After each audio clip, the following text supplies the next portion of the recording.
So this is part 3 of my 3-episode series on how to develop themes from codes.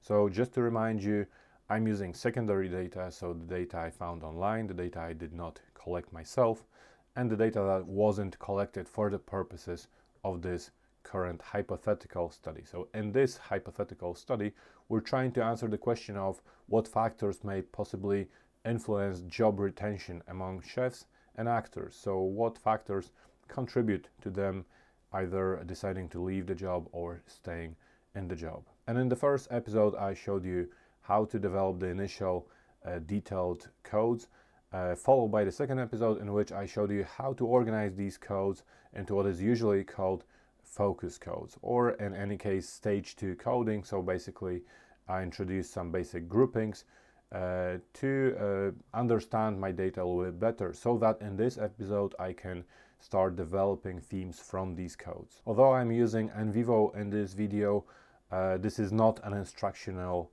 video on how to use NVivo, so regardless of what method you're using, or even if you're doing it manually, you can apply the steps and what I'm doing to your study. However, if you want to find out more about NVivo, specifically the functions, how to use the software, how to use it in your research, in your qualitative data analysis, this dataset, this practice dataset, has been taken from my online self-study course called From Zero to NVivo, in which I show everything in much more depth, specifically focusing on walking you through this software. So depending on when you're watching, I will be or have published this course in January 2023. So have a look below the video and check if there are links to this course, to the discount specifically that applies once you click on the link, so you can get the course cheaper. But now let's turn to our data. So again, as I said, we're trying to answer the question of what factors influence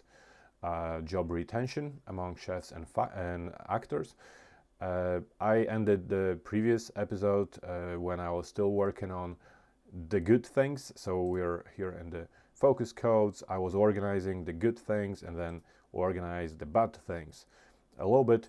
And again, I copied and pasted all of these into my new folder that I called themes, because this is where I will be working on changing these codes. I explained in the previous episode why I may want to, or you may want to, create copies of your codes.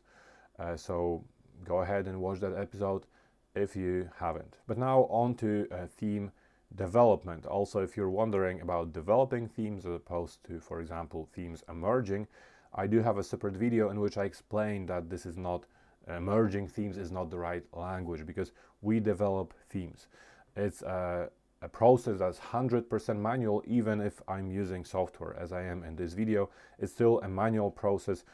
I'm responsible for developing themes, and the way this happens is that I need to be confident enough and I have to be familiar enough with my data to develop themes, to be confident that this is how I want to organize my themes. This is the story that I want my themes to convey, to tell to my reader. So it's 100% manual, and the reason we need the initial 2 stages is simply because I'm not that familiar without codes, without doing the coding. I can be familiar enough to be confident enough to develop this or another thematic framework. So this is the whole point. As I explained in the video that I mentioned, where I talk about developing themes, this is the whole point. We need to, through coding, we are becoming very familiar with our data set. And this happened as well in this process. So when I was working on the codes for our hypothetical or imaginary study, for example, as I was working through the good things, there were times, I reflected several times, you may remember, where I felt that I already had this feeling that there is a mixture of 2 different things there. So there is a mixture of factors or things that have to do more with the workplace itself. So for example, let me have a look here. Let me just expand it so we can see it a little bit better, the names. So the work environment providing opportunity to take risks, for example, as opposed to another one, which is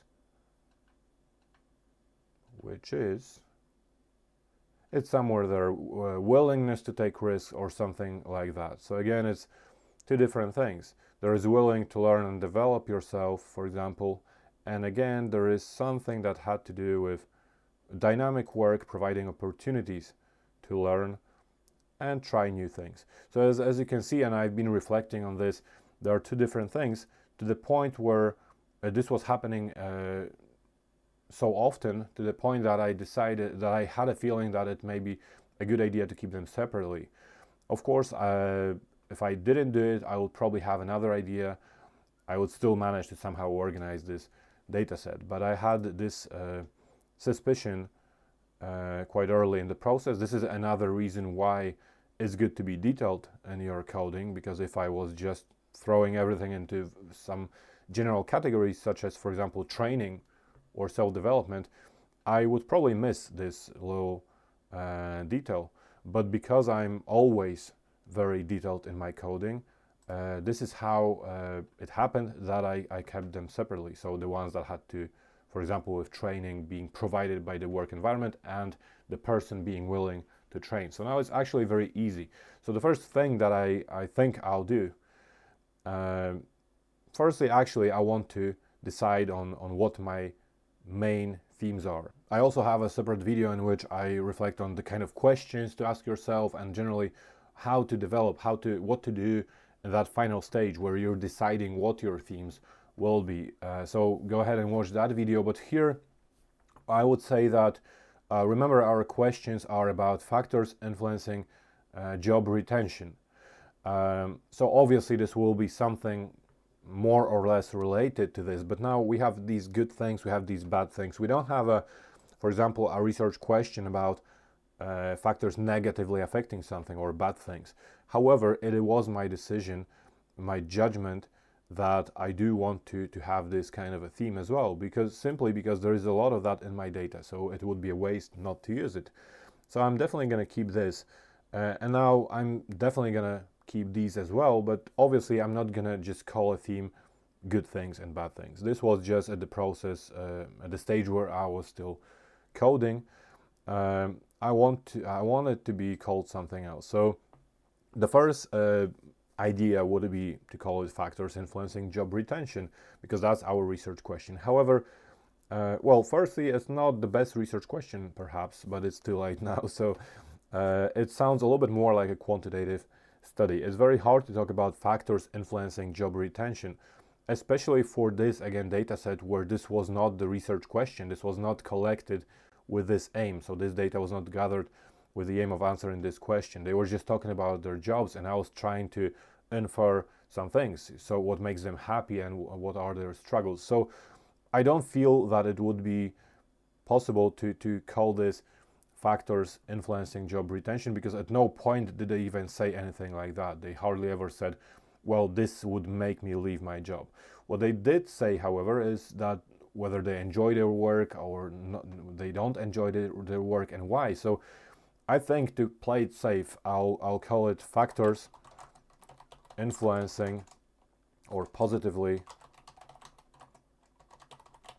influencing job satisfaction. I feel like it's safe to say that they are about job satisfaction, whether they're happy or not happy. And this kind of shows you also the logic in creating themes. They don't have to be exactly the same. They don't have to correspond directly to the research question, but they of course have to be related to it. They have to help us understand what we're trying to understand. So it will help us understand about possible factors influencing job retention, or what to do to influence job retention. So if you're thinking about the reason why we may even ask this question in the first place, we're thinking ahead towards implications. This is something I explained before as well. When thinking about my themes, I'm thinking, why am I actually doing this study? What am I trying to do? Or what is my client trying to do when I analyze somebody's data? So clearly and obviously, I think safe to assume you're trying to come up with possibly some guidelines or some ways to make sure that people stay in the job. So knowing this will also contribute to that goal. So we're still close enough to the research question. That's what I'm trying to say. Factors positively influencing job satisfaction. This one will be factors affecting job satisfaction. So we have these two sorted, at least the wording in them, because I will still be working on the wording on these sub-themes. Now, the background, this one can be tricky. I kept it until now because I wasn't sure if I'll need it. Now I'll delete it. So again, to some it may seem weird. I've been asked many times, why are you doing that if you're later ending up deleting these themes or codes? However, as I explained, and as I usually respond to this, at the initial stages, there is no way for me to know what will be relevant, what will not be relevant. So I always keep my codes. I want them to be detailed. This is just like I explained, results, for example, in me now thinking that I may break down these positive factors into two categories. And for the same reason, I kept the background codes, but now I know it's just not enough. It's not really that interesting. Now, if I had more of this, so for example, if I had, if more people were talking about early years and how their parents encouraged them to do this job, how their passion started, how they were growing up developing that passion. If more people talked about this, I would be considering this, keeping this as a theme, because then I could use it as almost like an introduction to my results, and I would probably talk about them, how it's important to develop it from early years. So, if you're developing this passion, you're likely to, so basically the message is do what you love doing, what you want to do, as we all know. But now, so I could, I guess, fit it into that kind of a narrative if I had more of it. But it's only one person. I know it because these numbers tell me it's just one person that said it. It's not enough for a theme for constructing this kind of argument. Simply not enough. So I will delete it. This is not relevant to me anymore. I even believe that where he talks about the passion here, I also coded it as being passionate about the job or perhaps personal relationship with the work. So I still have these quotes, so I can just delete this and the background. I won't need it. I'm deciding for this study, I'll have these two main themes, so positively and negatively affecting job satisfaction. So once I decided that these are my key themes, I'm gonna start organizing within each of these themes. The first one will be this one. It's a bigger one, so I want to get this out of the way. What I'll do now, remember I kept talking about these two categories. This is what I'll do. There are two types of factors. That's what I know from looking at these codes and most importantly from working on these codes continuously for a while now. So I know there are two types of factors, and I'll call them external factors and personal internal. This is supposed to be stroke / personal internal, but NVivo does not allow these symbols. So personal internal factors. Two categories. The first thing I'll do, I'll start moving so all of these into their respective categories. Good to work with like-minded people. This is external. It doesn't have to do with me. It's with the external environment. I don't have like-minded people. Work providing learning and training, autonomy and control at work, likes to put himself in other people's shoes. I'll keep it for now. It's about the internal, but it's not a good fact. It's not a good finding. It doesn't tell us anything. Likes to put himself in other people's shoes. The reason he's in that job is because that work provides him with that opportunity. So, you know what I'll do? I think this is the one. I'm checking if I have any other ones that seem to match. Probably not. So likes to put himself in other people's shoes. I'll merge it into, you have to have personal relationship with the work, with the job. So basically, because that's what it is. He likes doing this, and this job provides this opportunity. That's why he's there. And not taking it personally. So this is an internal and personal. You have to love what you're doing. You have to put in hard work. These are internal. these are internal, this is internal, this one is external, this is internal.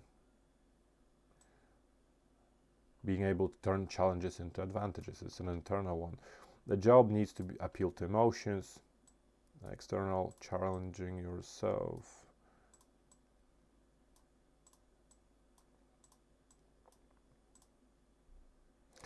Personal relationship. Okay, yeah, that's the one. I already have it. This is about external, so there is a personal relationship. Being passionate and dedicated, willing to learn. So now, we've or it already looks a little bit better. We have 2 categories, and now I'll be cleaning within these categories. So by cleaning, I mean mainly just now trying to make sure it's consistent wording and it sounds good. So it's before that I wasn't worried about the words. Now I am. So it needs to be at least consistently worded items. So being strong and resilient, okay, that's enough. Being able to maybe take criticism, being able to take criticism on board,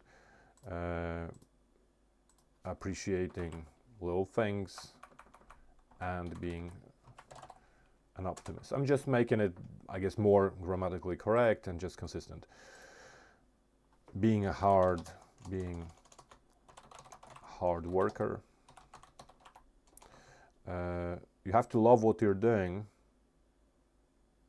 Passionate and dedicated. So I missed it before. So being passionate and dedicated, that's what it is about. Being willing to challenge yourself and take risks. Being passionate and dedicated, willing to learn, having attention to detail. So I'm just changing the form, basically. Also making sure it's all in capitals, being able to turn challenges. That's about it. So we have personal internal factors, which is our first theme. And now the external factors, so autonomy and control.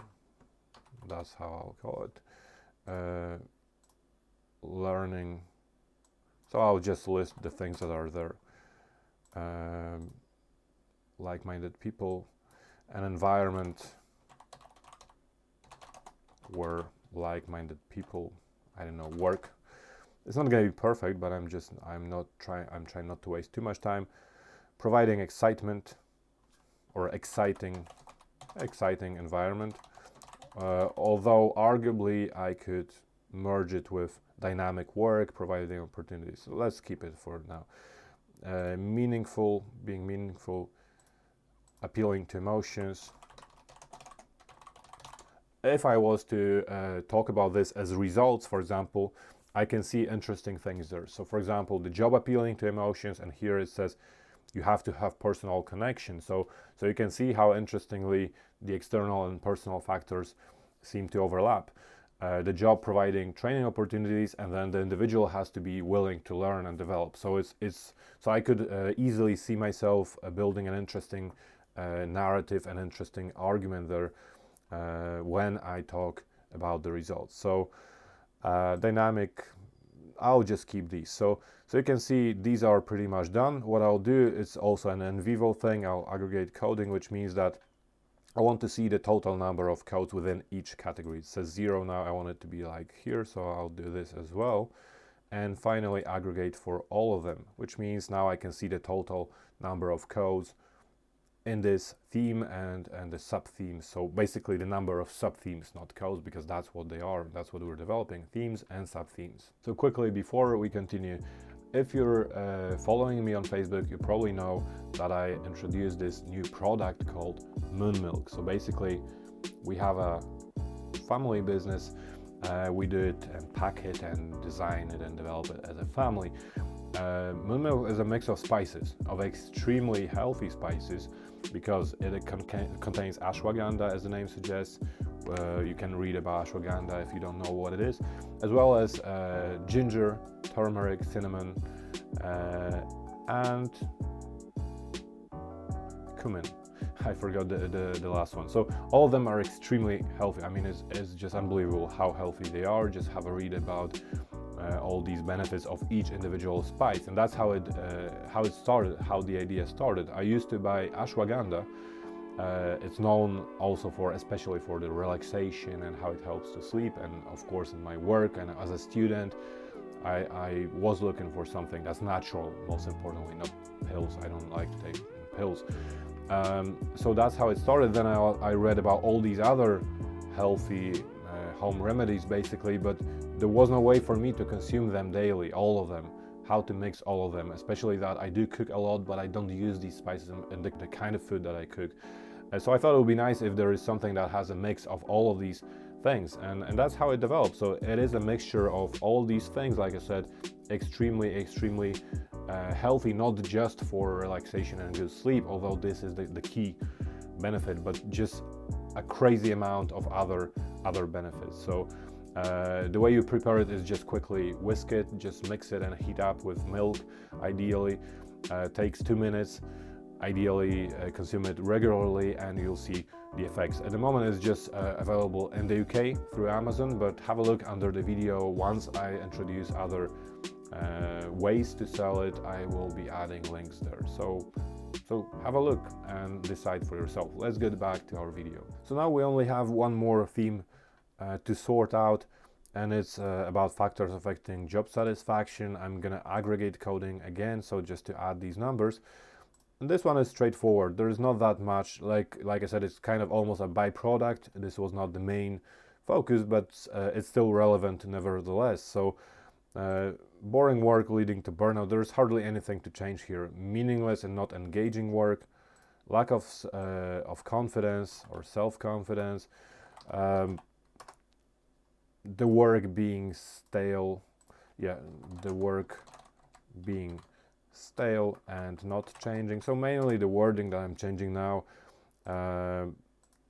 Not enough autonomy, which is again reflecting our finding about autonomy being a good thing, one of the external factors. Doesn't like to be the center of attention. This is weird. It's all right, but remember, I always try to make the findings relevant and practical for the implications. It's a very specific situation, not liking to be the center of attention. So what I'm tempted to do sometimes in such situations is to try to word it in a much more general way that could apply to other contexts, other people. So what I'll do here is I'll call it work not matching personality. So it may look to some of you as kind of a stretch and a long shot, but it is essentially about that. He doesn't like to be the center of attention. If this is I guess a quality or characteristic of that workplace, he's not going to be happy there. So I feel like it's okay, work not matching personality, and then I would of course explain as I discuss the findings. Have a look at the video in which I do, in which I talk about specifically presenting the results. I would explain what this one is about. I don't know, age or being too young or wrong age, not sure. I would think maybe about the wording as well. What you do is not genuine, just for publicity. So that would be, I think that would be lack of self-confidence, not an autonomy.